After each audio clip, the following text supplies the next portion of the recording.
Mazhoranca ka përjashtuar me 30 ditë nga punimet e kuvendit 6 deputetët e Partisë Demokratike, Belind Kolliçi, Fidel Kreka, Albana Vokshi, Elda Hoti, Kleviz Balliu dhe Flamur Noka pas tensioneve në seancën e fundit plenare. Në shkelje të rregullorës dhe pa pranuar t'i dëgjojë deputetët, antarët e Partisë Socialiste në sekretariatin e etikës vendosën përjashtimin për 6 deputet, ndërsa mazhoranca ndoqi një makinacion tjetër, duke u tërhequr nga përjashtimi 23 deputetëve, për të cilët gjithashtu ishte kërkuar më herët përjashtim. Për këta 23 deputet, PS nuk vendosi mas, por vetëm tërheqje vrejtje.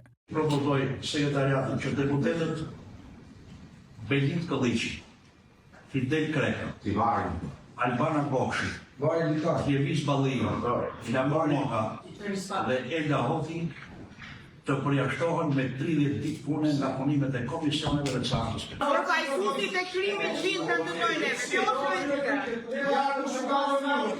Mbledhja e sekretariatit të etikës u shoqërua me tensione të shumta pasi deputetët e opozitës me pankarta në duar akuzuan socialistët se po veprojnë me urdhra të bandave kriminale. Shkoni pini dhe nga qevera. Pini verë.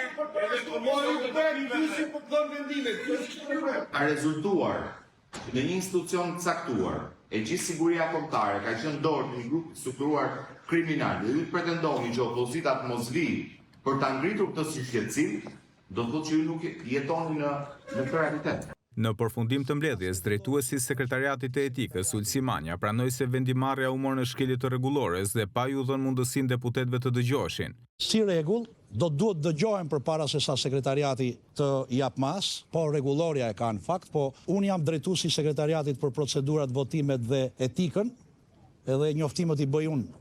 Ndërsa sekretari i përgjithshëm i Partisë Demokratike, Flamur Noka, duke ju referuar dhe publikimit të aferës së fundit të Akshit, deklaroi se urdhri u dha nga ai që cilësohet koordinatori i bandave Ergys Agasi dhe që përjashtimet e PS nuk e ndalin aksionin e opozitës. Këto masa të propozuara nga Gys Agasi, Suel Qela, Gjabaftët dhe Troplinët dhe të zbatuara nga ushtarët e tyre në pushtet, bien mbi ata deputet të cilët kanë qenë të pa kompromis në betejën ndaj krimit organizuar. Urdhat e Gysit, të Troplinëve, të Gjabavëve apo të Suelit nuk e stepin opozitën. Tensionet në seancën e 18 dhjetorit u krijuan pas kërkesës për mas arrestimi ndaj zëvendës kryeministres Belinda Balluku për abuzime me tenderat në të paktën 11 episode me vlerë 1.1 miliard euro, ndërsa mazhoranca socialiste po fiton kohë duke shtyrë kërkesën e prokurorisë së posaçme për t'i hequr imunitetin Belinda Ballukut.